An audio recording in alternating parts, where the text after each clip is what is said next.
तो hey guys, welcome back our YouTube channel. तो आज हम रिएक्शन करने वाले मिस्टर बीट्स की एक तगड़ी वीडियो पे, जहां पे मिस्टर बीट्स कर रहे हैं 100 काइंड्स की हेल्प। तो इस वीडियो में मजा आने वाला है, एक धाकड़ वाली कमेंट्री हो जाए, एक धाकड़ वाली रिएक्शन हो जाए, ऊपर से आप प्यारा सा लाइक और प्यार से चैनल को सब्सक्राइब करो ताकि वीडियो में ऐसे लाते रहो और मुझे थोड़ा सपोर्ट करो भाई लोग, मेरे को भी आगे बढ़ना है। उससे पहले चलते हैं एक रील्स पे, मोटिवेट हो जाए, उसके बाद इस वीडियो को रिएक्शन करते हैं। चलो तो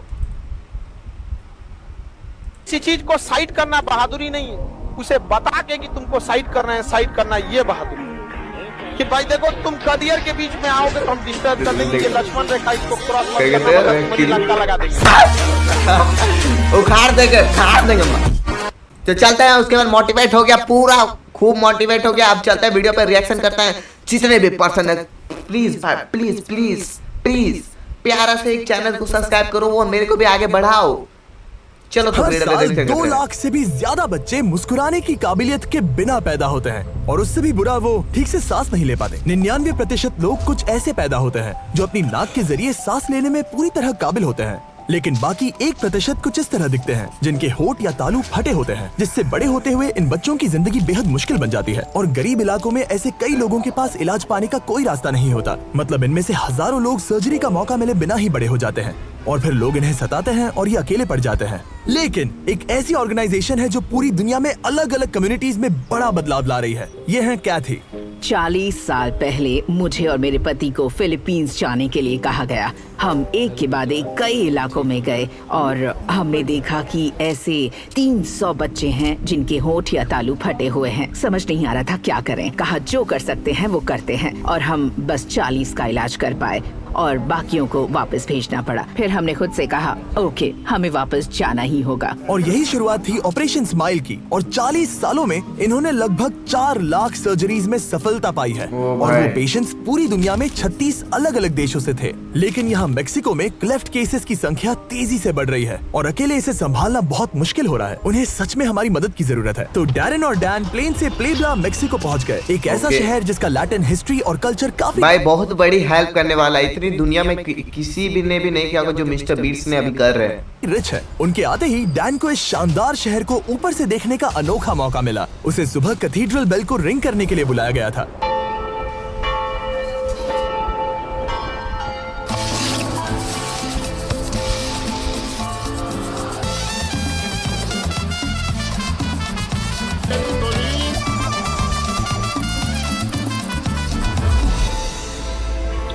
उनका स्वागत किया मरीसियो ने।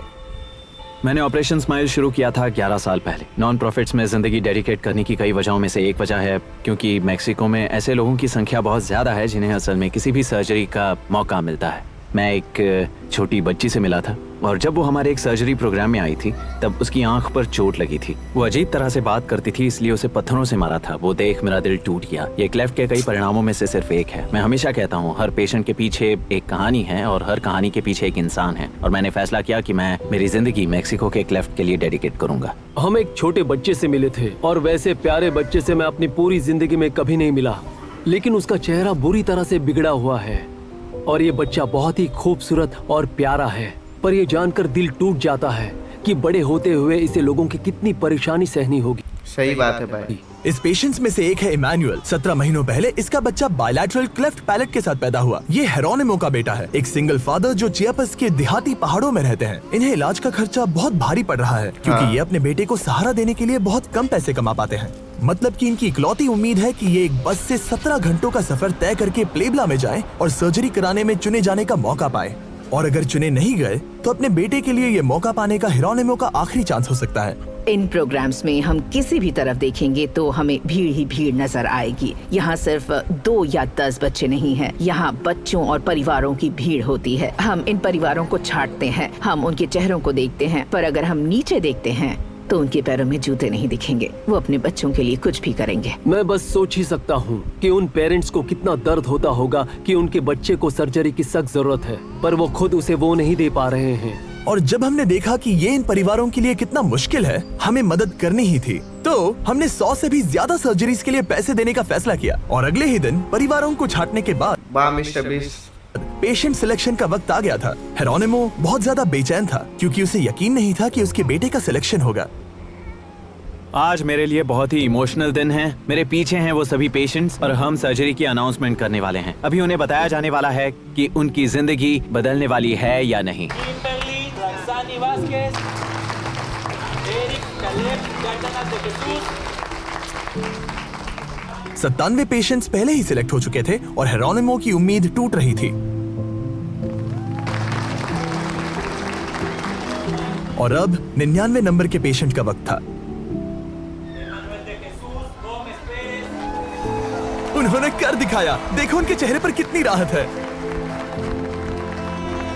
जब ये पेरेंट्स अपने बच्चों को इस क्लिनिक में लाते हैं तब उनके चेहरे पर की उम्मीद को देखना, जिस इलाज की उन्हें जरूरत है वो आखिरकार उन्हें मिलने वाला है, वो बात जानना, ये सच में दिल पिघला देने वाला एक अनुभव है। इमैनुअल की सर्जरी को पूरा दिन लग जाएगा, तो डॉक्टर के ऑपरेशन करने तक डैन और डैरन शहर घूमने निकल गए। हम पार्क में चल रहे थे और हमें यहाँ मिला एक मैरियाची बैंड, और हमेशा से डैरन का सपना रहा है कि वो मैरियाची बैंड को ज्वाइन करे, तो उम्मीद है मैं उसका सपना पूरा कर पाऊंगा। सॉरी, वो जो वहाँ मेरा दोस्त है वो बैंड को ज्वाइन करना चाहता है। ठीक है, तुम्हारे लिए हैट लाया हूँ।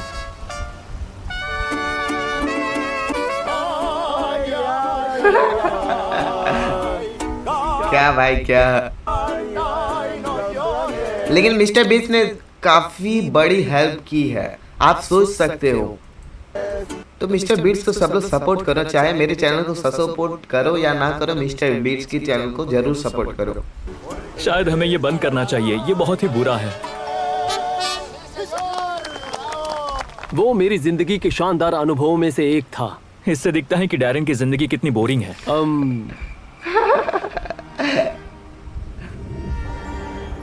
इमैनुअल की सर्जरी पूरी हो चुकी है और ये पहली बार होगा कि हेरोनिमो अपने बेटे को हंसते हुए देखेंगे। सर्जिकल प्रोग्राम का मेरा सबसे फेवरेट पल है जब सर्जरी के बाद बच्चा बाहर आता है, क्योंकि सर्जरी के साथ पेरेंट्स अपने बच्चे को पहली बार देखते हैं। वो बस बहुत ही इमोशनल पल होता है, क्योंकि हम एक जिंदगी बदलते हैं, सिर्फ उस पेशेंट की ही नहीं बल्कि उस परिवार और समाज की भी। हमारे पेशेंट्स को एक नॉर्मल जिंदगी जीने का असल में एक मौका मिलता है। क्लेफ्ट ठीक होना मतलब इन सभी बच्चों को बड़े होते हुए सताए जाने की फिक्र नहीं करनी होगी। और इन हैरत अंगेज सर्जरीज के साथ ही ऑपरेशन स्माइल उनके सभी पेशेंट्स को मुफ्त स्पीच और वोकल थेरेपी भी देते हैं। इसका मतलब वो बिना अटके बोलना सीखेंगे। पर हमारे पास एक और सरप्राइज था। कैथी ने हमें एक यंग नर्सिंग स्टूडेंट के बारे में बताया, फर्नांडा, जिसकी 17 साल पहले ऑपरेशन स्माइल ने मदद की थी। मैं इसीलिए नर्सिंग की पढ़ाई करना चाहती थी क्योंकि मुझे मेरे जैसे बच्चों की मदद करनी थी। जब तुम घर जाओगी तब उन्हें बताना कि अब उन्हें खर्चा उठाने की जरूरत नहीं है। हम तुम्हें फुल स्कॉलरशिप देने वाले हैं और हम तुम्हारे नर्सिंग स्कूल का खर्चा उठाएंगे। मुझे लगता है तुम एक उम्दा नर्स बनोगी। Thank you. बहुत बहुत शुक्रिया।